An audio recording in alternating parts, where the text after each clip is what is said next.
our distinguished colleague from Sorsogon, no other than Senator Francis Cheese Escudero. Yes, the gentleman from Sorsogon, Senator Francis Escudero, is recognized.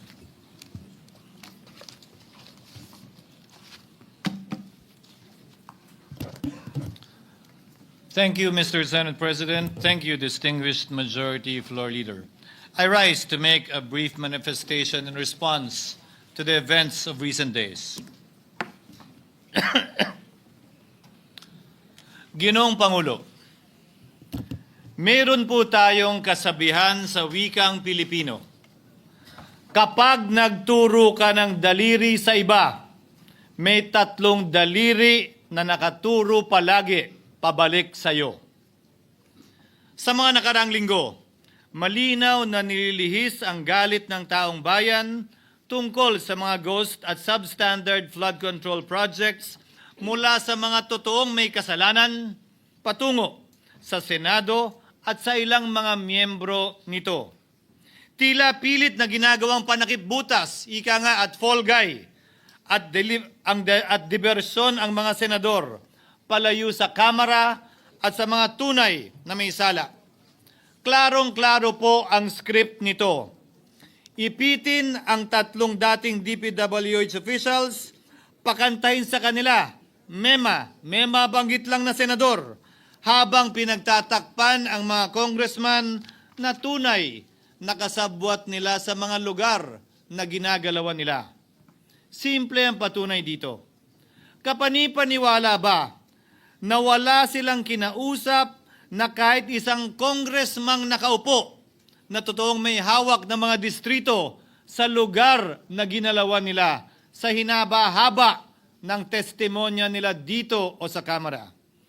Banggit sila ng banggit, name drop sila ng name drop ng pangalan ng senador.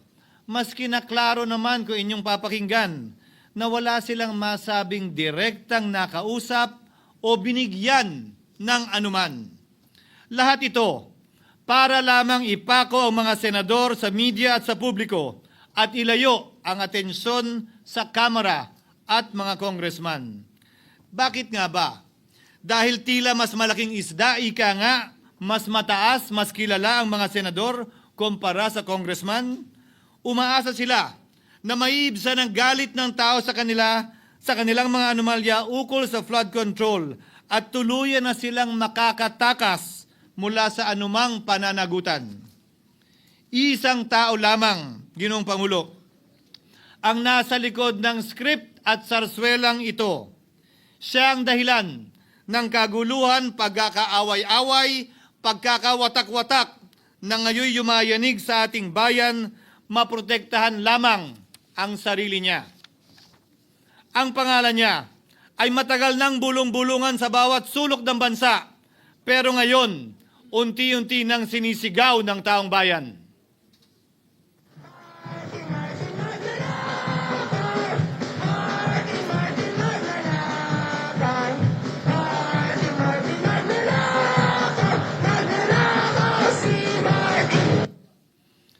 Pero Ginoong Pangulo, minamahal kong kasamahan, bakit tila sa Kamara, dito mismo sa Senado at sa ilang media ay hindi pa din nila kayang sambitin ang pangalan niya? Pues, sasabihin ko, Martin Romualdez. Minsan ang binanggit ng mga diskaya ito mismo dito sa Senado, ang kanyang pangalan. Pero agad itong pinabawi nung humarap sila sa Kamara. Binanggit ni Master Sergeant Gutesa ang kanyang pangalan. Pero ultimo notaryo, natunto nila at pinabawi nila ang pagnotaryo. Buti na lang, huli na't nasabi na niya ang pangalan ni Martin Romualdez na pinanumpaan dito mismo sa ating Blue Ribbon Committee. Hindi ba't si Ginoong Gutesa, hindi ba't si Sergeant Gutesa lamang, ang bukod tanging testigo na walang kinalaman, hindi sangkot sa flood control issue, walang hininging immunity, deal o proteksyon kapalit ng kanyang pagtestigo. Siya ang kauna-unahang nagtestigo na personal na naghatid ng pera sa bahay mismo ni Martin Romualdez. Ang salaysay niya, Ginoong Pangulo, ay kumpirmasyon ng matagal nang isinisiwalat ni Congressman Chanco at Mayor Magalong kung sino ang ulo sa paglilimas sa kaban ng bayan na ating naririnig na rin. 13,803,693 with Congressman Saldico as proponent. For the record, ang binabanggit po nating Representative Elizalde siya po yung chairman ng House Appropriations Committee. Walang kaduda-duda yan. Ito nga, hirap na hirap silang banggitin pa yung isa sa mga mastermind nila dyan, si Saldico. Hirap na hirap pa silang banggitin. May isa pang mas mataas sa kanya? Hindi naman gagalaw yun kung walang... Siyempre, hindi naman gagalaw yun kung walang pahintulot yung mas mataas sa kanya. Just the House Speaker. 330 Ginoong Pangulo, pahintulutan niyo po ako magkwento ng konti upang patotohanan ang mga salitang ito. Taong 2023 nung tinalaga si Ginoong Kiko Laurel bilang kalihim ng kagawaran ng agrikultura. Bilang suporta sa kanyang mandato, tinanong ko noon ang isang simpleng katanungan sa budget process natin. Bakit mas malaki ang pondo ng flood control kesa sa agrikultura?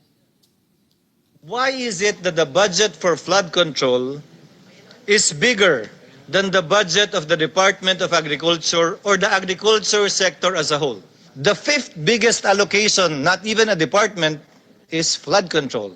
And allocating a measly 31 billion for irrigation, for rice. Why? Pagkatapos po noon, tinulungan ko siyang bawasan ng flood control budget at idagdag sa 2024 budget ng Department of Agriculture. Aniya, tumawag daw sa kanya si Congressman Zaldico dahil pinapatanong daw ni Speaker Romualdez, bakit binawasan ang pondo ng flood control? Ngunit wala nang nagawa si Congressman ko dahil sinabi niyang pasayan ng Pangulo. Nung termino ko rin po bilang Pangulo ng Senado, maraming beses po akong tinanong ni Pangulong Bongbong Marcos tungkol sa panukalang budget para sa 2025. Sinabi ko po sa kanya ang buo at tapat na katotohanan para malaman po niya ang tunay na larawan at sitwasyon ng pambansang budget para sa taong yon. Ito marahil, Ginoong Pangulo, minamahal kong kasamahan, ang isa sa mga dahilan kung bakit pinag-utos ng Pangulo ang pag-veto at pag-for late release sa FLR at pag-hold ng malaking bahagi ng budget nila. Marahil, isa rin ito sa mga dahilan kung bakit ninais ng Pangulo na matanggal si Congressman Zaldico bilang chairman ng House Committee on Appropriations dahil sa mga inilahad ko at marahil na-discover din ng Pangulo kaugnay sa 2025 budget.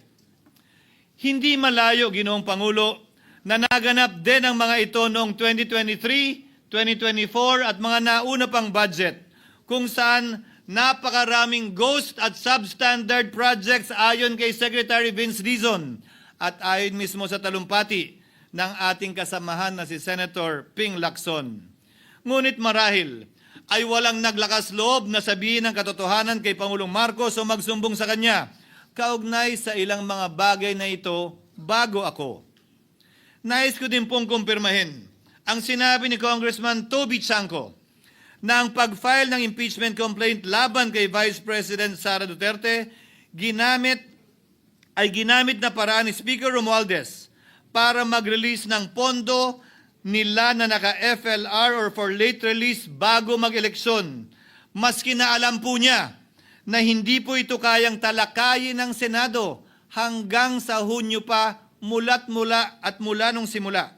Ulitin ko, ginamit ni Martin Romualdez ang FLR at ang pangalan ng Pangulong Marcos upang itulak ang kanilang unconstitutional na impeachment complaint. Sabi nila, pumirma kayo dahil kung hindi lalabas ang pondo nyo na naka-FLR bago mag-eleksyon. Subalit, Ginoong Pangulo, hindi ito umubra. Hindi ito umubra dahil tinanggihan ito ni PBBM. Sinabi niyang walang ganyang uri ng usapan at sinabi niyang hindi niya gagawin yon. Kaya't hanggang ngayon, nananatili pa rin for late release ang mga questionableng pondo nila. And that is why, Mr. President, distinguished colleagues, at the height of the impeachment controversy and amidst the passion of some sectors to remove the Vice President at all costs, I urged prudence and level-headedness because I knew that greed and not accountability was the reason behind it. In the end, Mr. President, the Supreme Court vindicated us. The Supreme Court vindicated us by saying, among others, quote, "There is a right way to do the right thing at the right time. This is what the rule of just law means." Close quotations. Ginoong Pangulo, sinisi po sa akin ni Speaker Romualdez ang pagkakatanggal kay Congressman Zaldico. Sinisi po niya sa akin ang pag-FLR or for late release ng kanilang mga proyekto. Sinisi po niya sa akin ang pagkakadismiss ng impeachment complaint laban kay VP Sara na nakikita niyang makakatunggali niya sa susunod na halalan. Sinisi din niya po sa akin ang pagkakasira ng kanilang maitim na balakin sa 2025 budget na nagawa nila ng walang balakid na mga nagdaang taon. Ginoong Pangulo, naging tapat ako at ginawa ko lamang ang aking tungkulin. Kung ano ang tingin kong tama at nararapat para sa bansa at sa sambayanan. Subalit, sa kabila po nito, nagsimula na ang lahat ng bira, paninira at kaso laban sa akin at sa Senado. At ang nasa likod ng lahat ng ito, walang iba kung hindi si Martin Romualdez. Ika nga ni Mayor Magalong na ngayon lamang nakita ko sinisiraan na rin ngayon. Bakit ko ba nilabanan at binisto sila Speaker Romualdez mula noon hanggang ngayon kung kasabwat at kasapakat lang din nila ako? Hindi ko po gagawin yon. Ang pinagsangkig ng tennis court, ang nasabing gusali sinimulang pinatayo noong ika-6 ng Oktubre taong 2022 at ang kontraktor, ang St. Gerard Construction na pagmamayari ng mga diskaya na nasangkot ngayon sa mga maanumalyang flood control projects. Dahil dito, kwenasyon ng ilan ang pagiging special advisor ni Mayor Benjamin Magalong sa ICI. Lalabanan ko ba yung ang lalakas na yan, sila Speaker? Lalabanan ko ba yung mga mayayaman na yan? Kung ako'y bulok, I fought for what is right. Ano nga ba ang ginawa nila sa akin? Una, hinalungkat ang isyo ng campaign contribution na tinanggap ko mula sa isang individual na may-ari ng kumpanyang nakakuha ng kontrata sa gobyerno. Inipit niya ang budget ng COMELEC sa Kamara dahil dito at binusisi ang di umano kaso kong ito. Subalit, Ginoong Pangulo, tulad ng sinabi ko sa simula ng aking talumpati, kapag ka nagturo ka ng daliri kanino man, may 3 daliring nakaturo pabalik palagi sa iyo. Anong nangyari? Hindi ba't biglang may lumabas na ulat ng PCIJ na ang dami naman palang opisyal, hindi lang senador, mas mataas pa ang tumanggap din ng ganung uri ng kontribusyon noong 2022 elections? Ang tanong ko ay simple.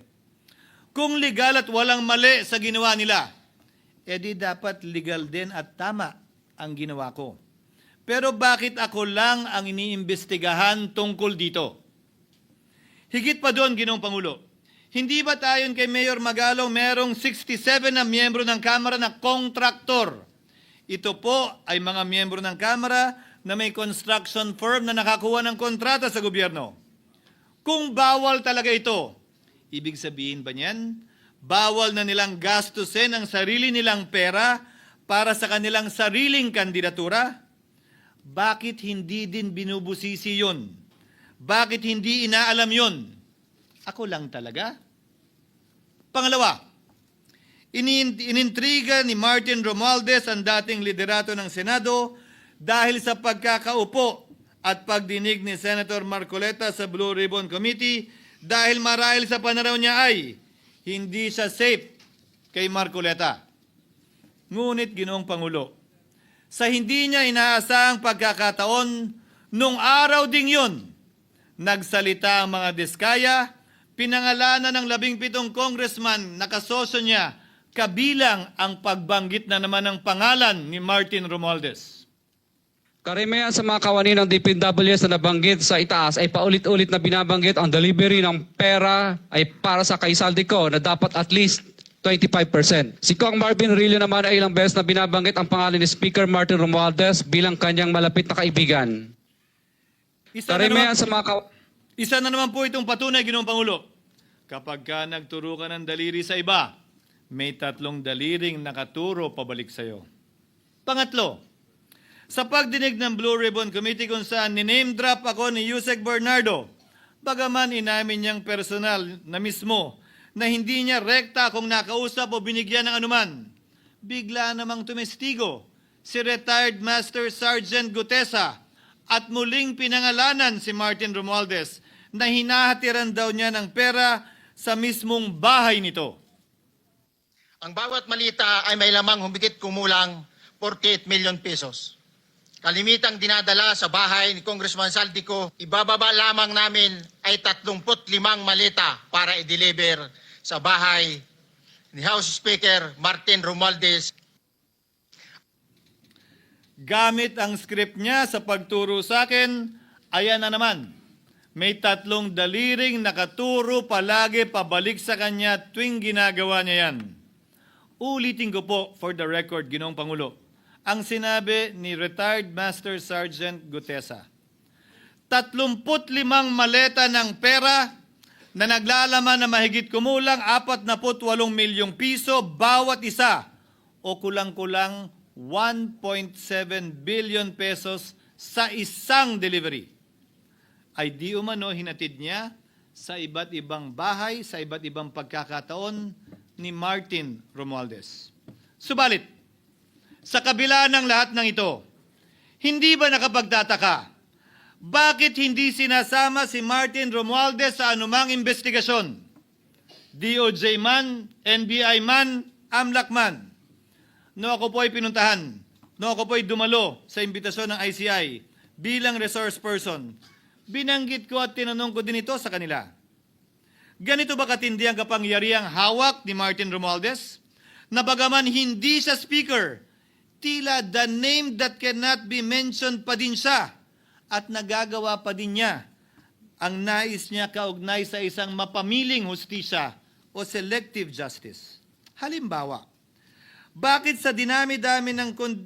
ang daming kondisyon bago ipasok ang mga diskaya na nagpangalan sa maraming congressman sa witness protection? Pero pag si Alcantara, Hernandez at Bernardo, walang ganong kaparehong kondisyon.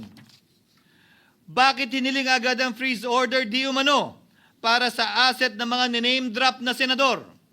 Pero maliban kay Congressman Zaldico na mukhang nilalaglag na nila, ni isang congressman walang request para sa freeze order. Pagdating naman kay Martin Romualdez na dineliveran ng bilyong piso sa bahay mismo niya, ang sabi ay, quote, "We will work on it lang." Bakit interesado ang lahat sa 6 na senador na idadawit di umano ni Bryce Hernandez na handang-handa tayong alamin sana kung sino-sino sila para mapagpiestahan natin sila? Pero nung sinabi ni Bryce na hindi pala senador, kung hindi kongresista lamang ang papangalanan niya, aba, biglang naglaho ng parang bula ang atensyon. Parang wala na nagtanong. Parang wala nang interes para alamin, sino-sino nga ba yung mga yan? Kung ako po yung tatanungin nyo, alam ko merong 6 na senador eh. May nagtatanong sa akin, bakit wala si Cheese? And my answer to that is, I'm almost sure, though probably hindi mame-mention si Cheese, simply because walang insertion doon. Si Senator Bulacan Escudero, wala doon. Hindi po senador yung laman nung computer ko. So fake news yun, ha? May 6 na senador na nunumbrahan mo daw. Mga congressman yung nasa computer mo. Yes, yung nasa computer ko po, congressman po. Okay, thank you.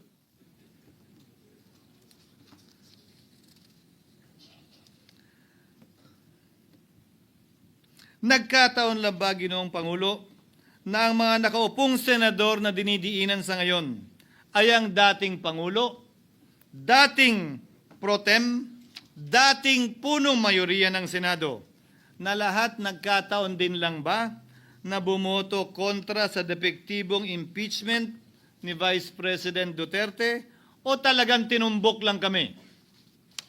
In other words, Mr. President, are we truly for transparency and accountability, or are we merely offering a politically convenient sacrificial lamb in an attempt to appease the rage of the people?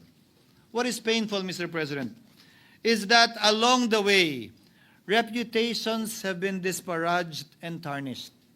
Innocent persons have been implicated, and the Senate is slowly but surely being destroyed.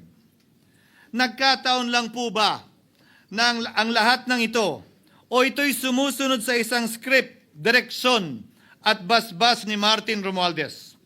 Sa kanyang script na naglalayong ilihis ang galit ng bayan mula sa kanya at sa mga kasabwat niya at ituro ito sa Senado at mga senador. Ginoong Pangulo, ang script at sarswelang ito ay di uubra dahil napakalayo po nito sa katotohanan.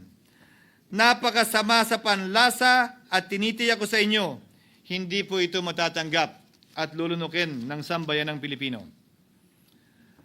I've been in public service for 27 years. I've never been accused nor charged with corruption. This is the sterling record which they are trying to tear down, and I tell you, they will not succeed. I will defend myself, Mr. President, against these malicious and false allegations. In fact, I have already filed and will be filing necessary and appropriate charges against my accusers and prove them wrong. And with the help of the Almighty, I will be vindicated and declared innocent, I am sure. Kaya ko po ipagtanggol ang sarili ko, Ginoong Pangulo. Ngunit, Ginoong Pangulo, sino po ang nagtatanggol sa ating institusyon?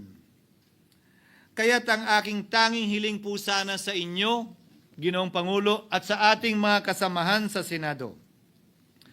Labanan po ninyo at huwag niyong pahintulutang ang mapamiling hustisya na lantarang nangyayari sa harap natin ngayon. For what is happening now is selective justice and mob justice. Members of the Senate have been thrown off a cliff before the court of public opinion in an attempt to mollify the people's rage, thereby covering up the real perpetrators and giving them a chance to get away. Mr. President, I will not allow justice to be weaponized against the innocent to protect the guilty, because this corrodes the legitimacy of the law before our people's eyes. Wala pong naniniwala, bagkus lahat nagtatanong, bakit walang congressman nakasama sa investigasyon? But what about the other congressmen in Bulacan? Why haven't they been questioned? Called out, yeah. You think that they do not know what's going on? Ginoong Pangulo, mga minamahal kong kasamahan, huwag po tayong sumunod sa script ni Martin Romualdez. Labanan po natin ang script na ito.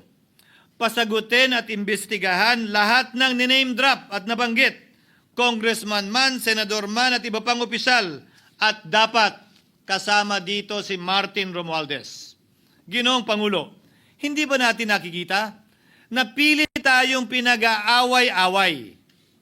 Mayaman, mamamayan laban sa lingkod bayan, lokal laban sa nasyonal na opisyal, congressman laban sa kapwa congressman, at ngayon, senador laban sa kapwa senador, pamilya laban sa pamilya, Pilipino laban sa kapwa Pilipino. Ginoong Pangulo, tandaan po natin, mas madaling manipulahin at ang nag-aaway at nagkakawatak-watak na bansa. At ito ang eksaktong gusto nilang mangyari. Ito, sa aking paniniwala, ay bahagi pa din ng script at sarswela na nais palaganapin ni Martin Romualdez upang lituhin, guluhin, linlangin at sirain ang ating lipunan at bansa para lamang huwag siyang mabisto. Sana ay huwag nating payagang mangyari ito. Ginoong Pangulo, tulad ng sinabi ko sa simula ng aking talumpati, sa kada mapang-akusa at mapanghusgang daliri na ituturo ninyo sa inyong kapwa, lalo na kung walang basehan, merong 3 daliring palaging nakaturo sa iyo pabalik. Sana po, maging mapanuri tayo. Huwag dali-daling magturo at maghusga dahil lamang sa napakinggan. Huwag tayong sumabay, kumampi, at magpadala sa script at sarswela ni Martin Romualdez. Kung kayo ay kakampi ni Martin Romualdez, pues sumunod kayo sa gusto nila. Una, Maniwala kayo sa mga sinasabi ng testigo niya na nagtuturo lamang sa mga senador. Pangalawa, ibuhos niyo ang galit niyo sa Senado at ng mga senador at palayo kay Martin at sa mga congressman. Pangatlo, pagdudahan at sirain niyo si Sergeant Gutesa na bukod tanging hindi nakinabang at walang bahid at hiningi anumang kapalit sa pagsabi ng katotohanan. Pangapat, huwag niyong payagang mabanggit man lang ang pangalan ni Martin Romualdez. Panglima, huwag niyong payagang ipatawag si Martin Romualdez sa anumang investigasyon. Pang-anim, huwag niyong payagang imbestigahan si Martin Romualdez at mga kasamahan niya saan mang lugar. Ako, Ginoong Pangulo, hindi ako kakampi ni Martin Romualdez. Kaya lalabanan ko siya at lahat ng panglilinlang niya. Una, papatunayan kong hindi totoo ang mga panggigipit at paninira ng mga testigo niya laban sa akin at mga senador. Pangalawa, tututulan ko ang paglilihis at diversyon na ginagawa niya palayo sa kanya at sa Kamara. Pangatlo, hindi ko papayagang sirain ang mga senador pag away-awayin tayo at sirain ang institusyon ng Senado. Pangapat, pinaniniwalaan ko at saludo ako kay Sergeant Gutesa at iba pang katulad niya sa paglabas ng katotohanan. Panglima, hindi ako matatakot banggitin ng paulit-ulit ang kanyang pangalan, Martin Romualdez. At ipaglalaban kong ipatawag at imbestigahan si Martin Romualdez at lahat ng kanyang mga kasangkot at kasama. Ginoong Pangulo, mga minamahal kong kababayan, kung nais niyong lumitaw ang katotohanan, kung nais niyong panagutin ang tunay na salarin, kung nais po niyong makulong ang tunay na may kasalanan, huwag ninyong kampihan si Martin Romualdez. Punitin natin ang script ni Martin Romualdez. At higit sa lahat, huwag magpadala, huwag sabayan, huwag maniwala sa sarswela na nilalako ni Martin Romualdez. Maraming salamat po, Ginoong Pangulo, at magandang hapon po sa ating lahat. Thank you, Senator Francis Chis Escudero. Majority Leader. May I ask for a minute suspension, Mr. President?